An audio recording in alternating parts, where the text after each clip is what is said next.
Janice and Janae, coming to you live from the gaming room. What's up, everybody? We're back. Wow, with I guess my first episode of this season, man. We're on heading into week 7 of the NFL regular season, man. You just heard my wife and my loving wife and my beautiful daughter on this episode of Josh's Proximity, man. It feels like it's been forever. I know it's been at least a year since I've been on an episode on YouTube, so please forgive me on that. I still upload my podcast on my TikTok or Apple Podcasts. But in all in all, a lot has changed, man. I've been having my wife, but now I have a newborn baby girl. Her name is Janae Danielle Edwards.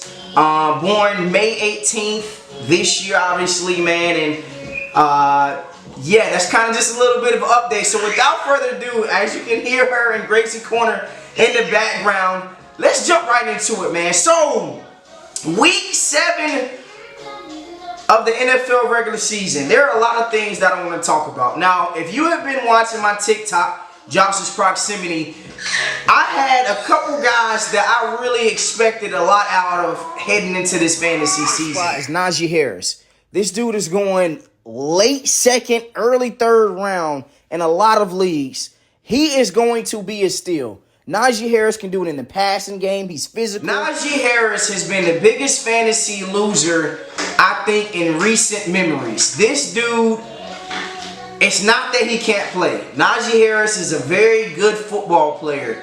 The offensive scheme is terrible, all right? They need to fire the offensive coordinator. You hear the fans chanting week in and week out, fire the OC, as you're going to see in some of these clips, man.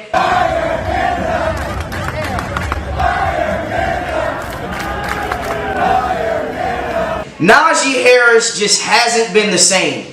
I don't know what it is. He can catch out of the backfield, but it seems like when Jaylen Warren is in for the Pittsburgh Steelers, he adds another dimension that Najee Harris just doesn't add. I don't know if it's because he's faster or what the case may be, but Najee Harris does not look the same in this offense. Another loser in fantasy football is Deebo Samuel.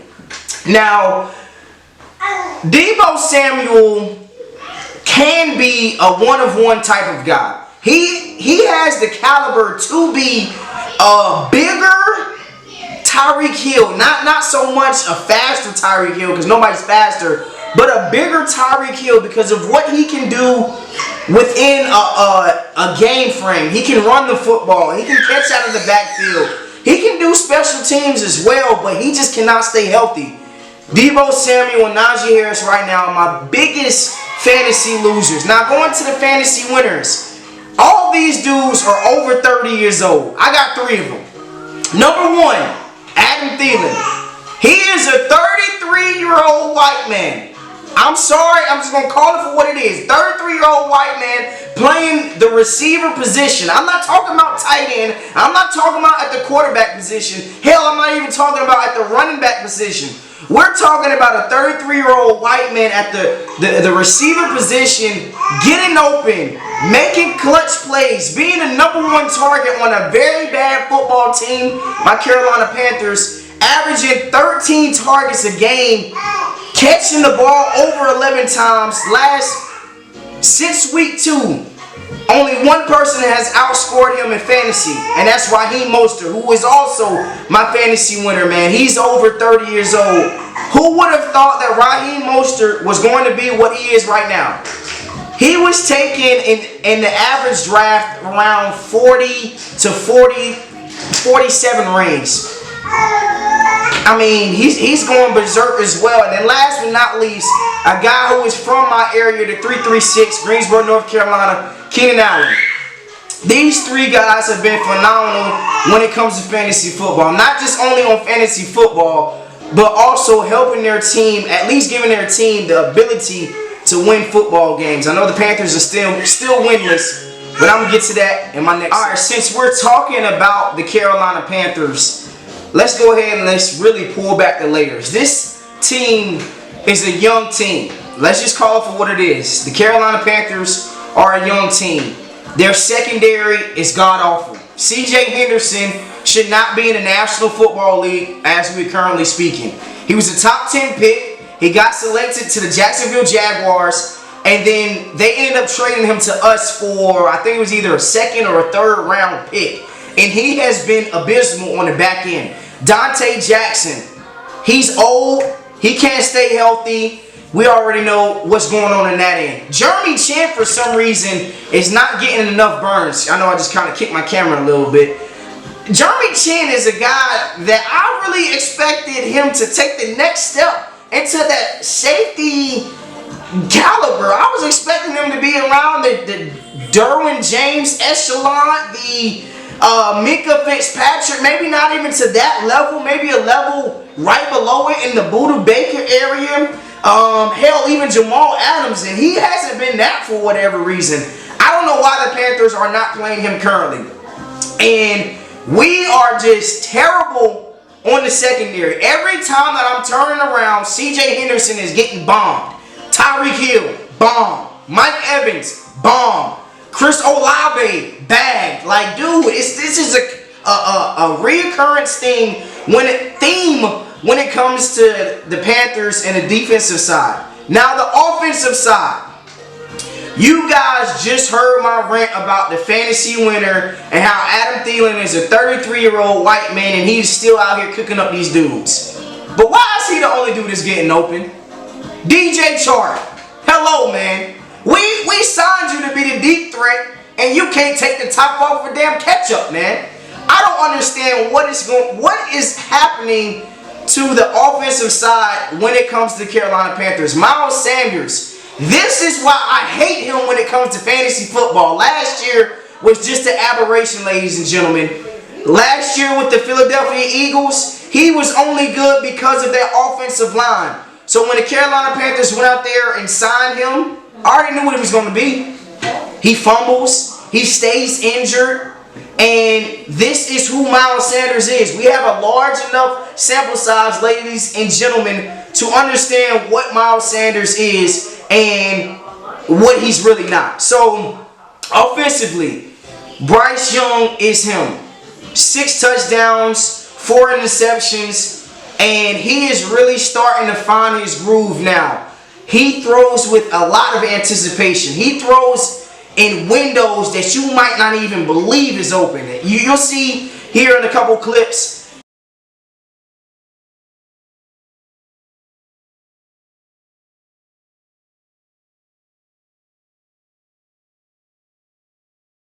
Where he threw to Adam Thielen, it was a post route, and Xavier Howard had the ability to intercept the ball, and I mean, ladies and gentlemen, it was a dot. This dude, Bryce Young, has the ability. The only minus in his game is I think he holds on to the ball just a little bit too long. Now, I understand that you want to make plays happen and you still want to scramble, but you got to understand, man, there's a time and place for everything. You have the legs, man. Go out there and use them to your advantage. Son, God made you mobile for a reason. You're not one of those guys that just stand, you're short and you just stand in the pocket. No, go use your legs. Go get busy.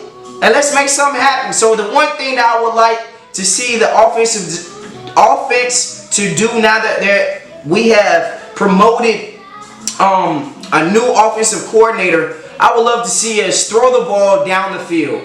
Really, we need receivers. Like, let's just call it for what it is. We need some guys that can create some separation.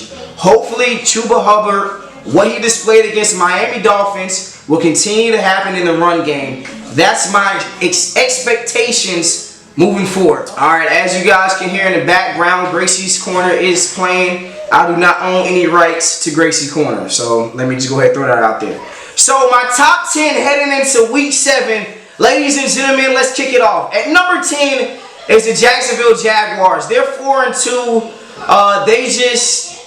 They went out there and had a very nice display overseas. But let's just hope it's not just a one-time thing. You know, they always beat the Colts in Jacksonville. I want to see a little more out of the offense. Travis Etienne is starting to come into his own. I think he's finally making a push into the top 10 or top 7 running backs in the National Football League. Trevor Lawrence did just get injured.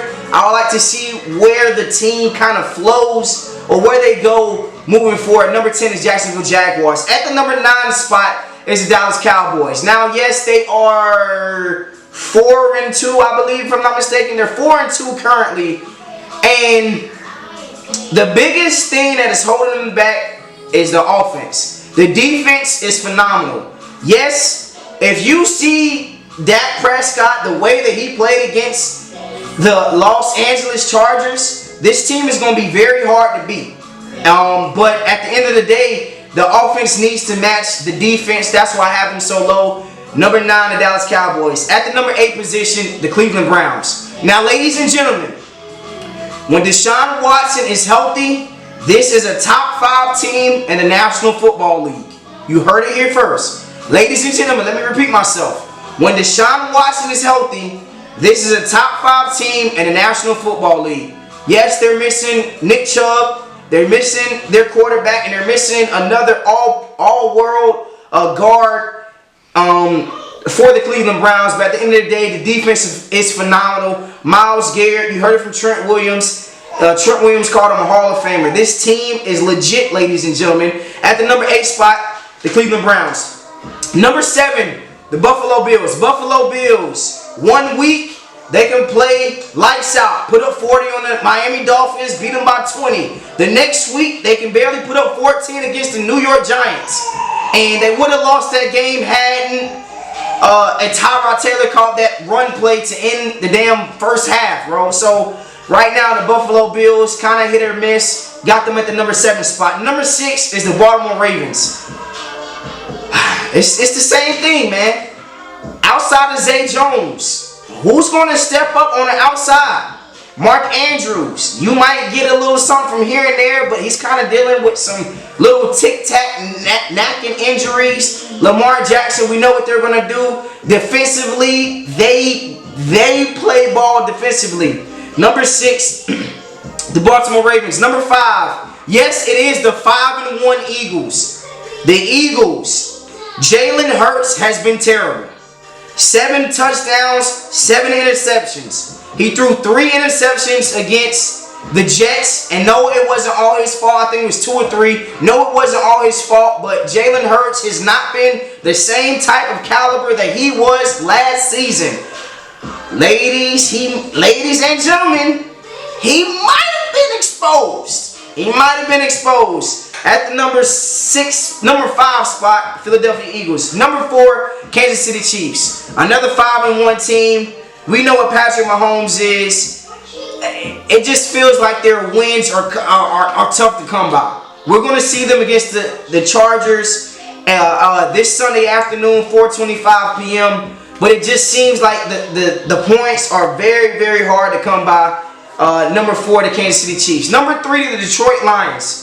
This team can do it all.